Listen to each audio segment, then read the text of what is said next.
શહેર જિલ્લા ભાજપ પ્રમુખ બનવા દાવેદારોનો ફાટ્યો રાફડો। ભાજપના જિલ્લા પ્રમુખોની નિમણૂક માટે રાજ્યભરમાં ભાજપની સેન્સ પ્રક્રિયા યોજાઈ। સેન્સ પ્રક્રિયા 2 દિવસ માટે યોજાશે। જિલ્લા પ્રમુખો માટે કાર્યકરોએ દાવેદારી નોંધાવી છે। જિલ્લા મહાનગરોમાં સેન્સ પ્રક્રિયા પૂર્ણ થયા બાદ પ્રદેશ પ્રમુખની વરણી માટે કાર્યવાહી હાથ ધરાશે। અમદાવાદ શહેર જિલ્લા ભાજપ પ્રમુખની ચૂંટણીની પ્રક્રિયા શરૂ થઈ। અમદાવાદ શહેરના ખાનપુર ખાતે નિરીક્ષક પ્રદીપ ખીમાણીની અધ્યક્ષતામાં સેન્સ પ્રક્રિયા ચાલી રહી છે। ત્યારે અમદાવાદ ભાજપના પ્રમુખ પદ માટે એમએલએ મેદાનમાં છે। પ્રમુખ પદ માટે કૌશિક જૈને ફોર્મ ભર્યું। ખાનપુર ભાજપ કાર્યાલયમાં ધારાસભ્ય પહોંચ્યા। આ તરફ ગાંધીનગરમાં પણ સેન્સ પ્રક્રિયા યોજાઈ। જિલ્લા પ્રમુખો માટે કાર્યકરોએ દાવેદારી નોંધાવી। જિલ્લા મહાનગરોમાં સેન્સ પ્રક્રિયા પૂર્ણ થયા બાદ પ્રદેશ પ્રમુખની વરણી માટે કાર્યવાહી હાથ ધરાશે। શહેર ભાજપના નવા સુકાની માટે આજે નિરીક્ષકોની ટીમે સુરતમાં ધામા નાખ્યા। 3 પૂર્વ મેયર, 2 ભૂતપૂર્વ ડેપ્યુટી મેયર અને 1 માજી ધારાસભ્ય, 2 પૂર્વ સ્થાયી સમિતિના અધ્યક્ષ સહિતના આગેવાનો દાવેદારી કરે તેવી શક્યતા છે। રાકેશ શાહ, રમેશ ઉકાણી, કુલદીપસિંહ સોલંકી અને પંકજ દેસાઈએ સુરતમાં દાવેદારોની રજૂઆત સાંભળી। તો આ તરફ રાજકોટમાં પણ શહેર ભાજપ પ્રમુખ માટે સેન્સ પ્રક્રિયા હાથ ધરાઈ। આજથી રાજકોટ સહિત ગુજરાતભરના તમામ મહાનગરો તેમજ જિલ્લાના અધ્યક્ષ માટેના ફોર્મ ભરવાનું શરૂ કરવામાં આવ્યું છે। રાજકોટ શહેર ભાજપ કાર્યાલય ખાતે બપોરના 1:30 વાગ્યા સુધી આગેવાનો પ્રમુખ પદ માટેની દાવેદારી કરતું ફોર્મ રજૂ કર્યું। કશ્યપ શુક્લ, અશ્વિન મૌલિયા, અરવિંદ રયાણી, દેવાંગ માકડ આ સહિતના આગેવાનોએ ફોર્મ ભર્યા। તો બીજી તરફ રાજકોટ જિલ્લાના અધ્યક્ષ પદ માટે વર્તમાન અધ્યક્ષ અલ્પેશ ઢોલરિયા ફરી વખત રિપીટ થાય તે પ્રકારની શક્યતા જોવામાં આવી રહી છે।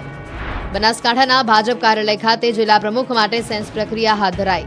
સેન્સ પ્રક્રિયાને લઈને નિરીક્ષકો ચડોતરના કમલમ ભાજપ કાર્યાલય ખાતે પહોંચ્યા હતા। ઉમેદવારોના ફોર્મ અમરાઈવાડીના પૂર્વ ધારાસભ્ય અને પાટણના પ્રભારી જગદીશ પટેલ ઉમેદવારોના ફોર્મ સ્વીકારી રહ્યા છે। પૂર્વ ધારાસભ્ય શશિકાંત પંડ્યા, મગનલાલ માળી, લાલજી પ્રજાપતિ સહિતના અનેક ઉમેદવારોએ દાવેદારી નોંધાવી છે। ફોર્મ સ્વીકારવાની પ્રક્રિયા બાદ જિલ્લા સંકલનની બેઠક મળશે। બનાસકાંઠા વિભાજનનો વિરોધ વધુ વકર્યો। ધાનેરાના વેપારીઓએ વેપાર ધંધા બંધ રાખી ઠાલવ્યો રોષ। બનાસકાંઠા જિલ્લાનો વિભાજન કરતા વિરોધનો વંટોળ વધુ વકરી રહ્યો છે। વેપારીઓ વેપાર ધંધા બંધ રાખી રેલી કાઢી રોષ ઠાલવી રહ્યા છે। શિહોરી અને થરાદ બાદ ધાનેરા બંધ રાખી લોકોએ વિરોધ કર્યો।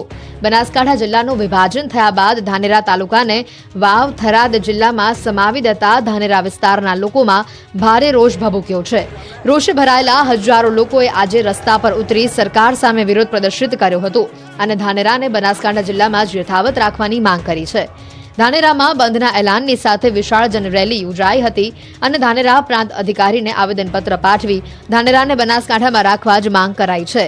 ધાનેરા હિતરક્ષક સમિતિ દ્વારા ધાનેરા બંધનું એલાન આપવામાં આવ્યું છે। ધાનેરાના લોકોની માંગ છે કે ધાનેરાને બનાસકાંઠા જિલ્લામાં જ રાખવામાં આવે। અગાઉ કાંકરેજ અને શિહોરીમાં પણ લોકોએ બંધ પાડી પોતાનો રોષ ઠાલવ્યો હતો। બજારો સજ્જડ બંધ રાખી કાંકરેજ તાલુકાને બનાસકાંઠામાં જ રાખવાની માંગ કરાઈ હતી। તો બીજી બાજુ થરાના લોકો પણ બંધ પાડી બનાસકાંઠા જિલ્લામાં જ રહેવા માંગ કરી રહ્યા હતા। તેમાં ધારાસભ્યએ પણ સહમતિ દર્શાવી છે। એટલું જ નહીં, લોકો તો ત્યાં સુધી કહી રહ્યા છે કે જો અમારી માંગ નહીં સ્વીકારવામાં આવે તો અમે આનાથી પણ ઉગ્ર આંદોલન કરીશું। ભાવનગરમાં ગરીબોના 800થી વધુ ઘર તોડવાના નિર્ણય સામે ઉગ્ર જન આક્રોશ।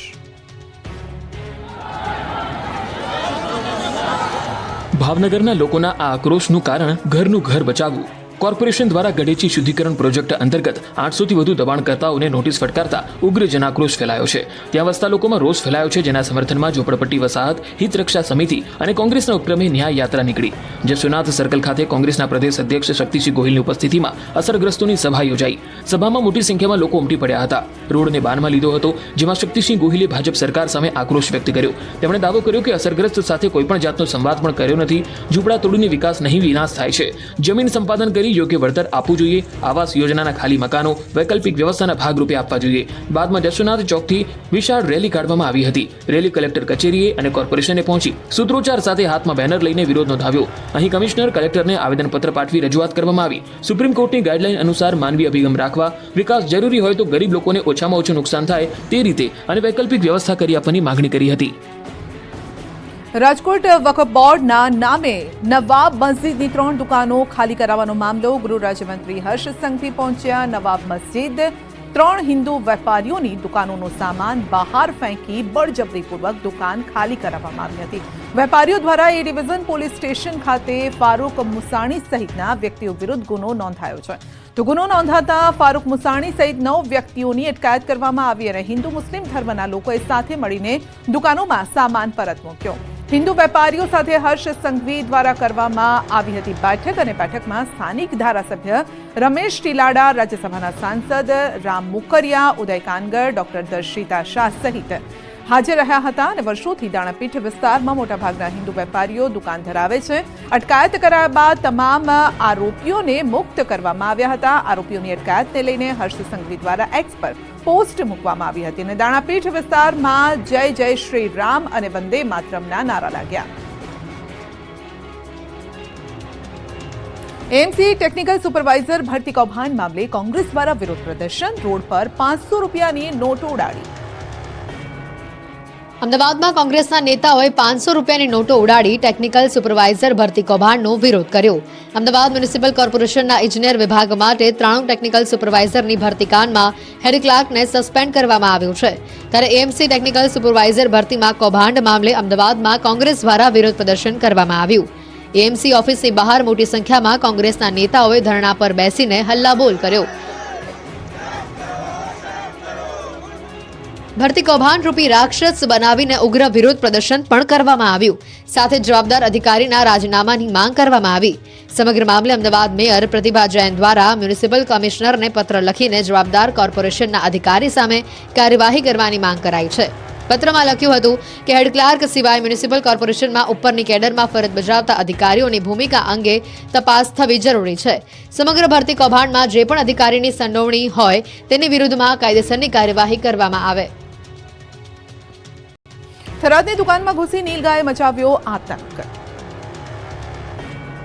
અત્યાર સુધી તમે આખલાનો આતંક જોયો હશે, પરંતુ બનાસકાંઠાના થરાદમાં હવે નીલગાયનો આતંક સામે આવ્યો છે. થરાદના એપીએમસી નજીક આવેલા શોપિંગ સેન્ટરમાં નીલગાય ઘૂસી આવી. નીલગાય એક બાદ એક દુકાનોમાં એન્ટ્રી મારી આતંક મચાવ્યો. નીલગાય ભુરાઈ થતા સેન્ટરમાં દોડધામ મચી ગઈ હતી. દુકાનમાં ઘૂસવાનો પ્રયાસ કરી તેણે તોડફોડ કરી. કેટલીક દુકાનોમાં તો અચાનક આવી ચડતા વેપારીઓનો ટેબલ પર રાખેલો સામાન પણ નીચે પડી ગયો હતો.